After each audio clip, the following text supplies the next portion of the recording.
ამ წუთებში სახელმწიფო კანცელარიაში მთავრობის ხდომა მიმდინარეობს. მთავრობის წევრები 30 საკითხს განიხილავენ. უფრო დაწვრილებით პირდაპირ ეთერში ჩემი კოლეგა ნათია ორველაშვილი ისაუბრებს. ნათია, გისმენთ.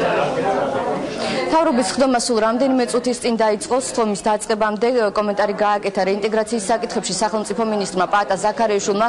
მან საქართველოს პრეზიდენტის განცხადება შეაფასა სომხეთი, აფხაზეთი, თბილისის რკინიგზის გახსნასთან დაკავშირებით.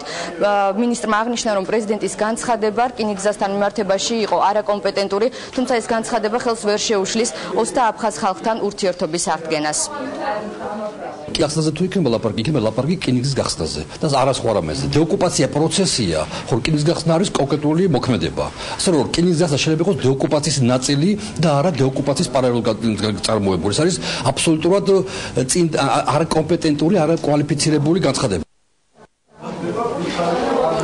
ასევე კომენტარი გააკეთა დავოსის ეკონომიკურ ფორუმთან დაკავშირებით. ეკონომიკის მინისტრმა გიორგი კვირიკაშვილმა მან აღნიშნა, რომ დავოსში გაიმართა ძალიან მნიშვნელოვანი შეხვედრები სხვადასხვა კომპანიების წარმომადგენლებთან და ის ამ შეხვედრებიდან პოზიტიურ შედეგებს ელის სამომავლოდ.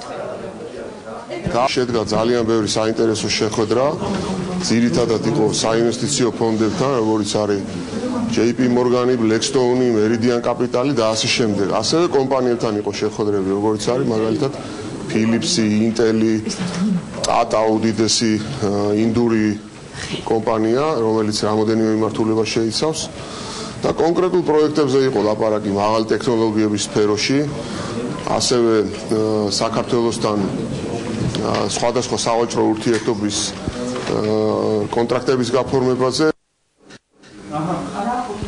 მთავრობის ხდომა, როგორც უკვე აღნიშნეთ, სულ რამდენიმე წუთის წინ დაიწყო. ჩვენ ვრჩებით სახელმწიფო კანცელარიაში. მთავრობის ხდომაზე დღეს მინისტრთა კაბინეტი 30 საკითხს განიხილავს. დამატებითი კომენტარების ხდომის დასრულების შემდეგ გაკეთდება. მადლობა ნათია, მთავრობის ხდომის დეტალებით ნათია ორველაშვილი საუბრობდა. და დღის სხვა სიახლე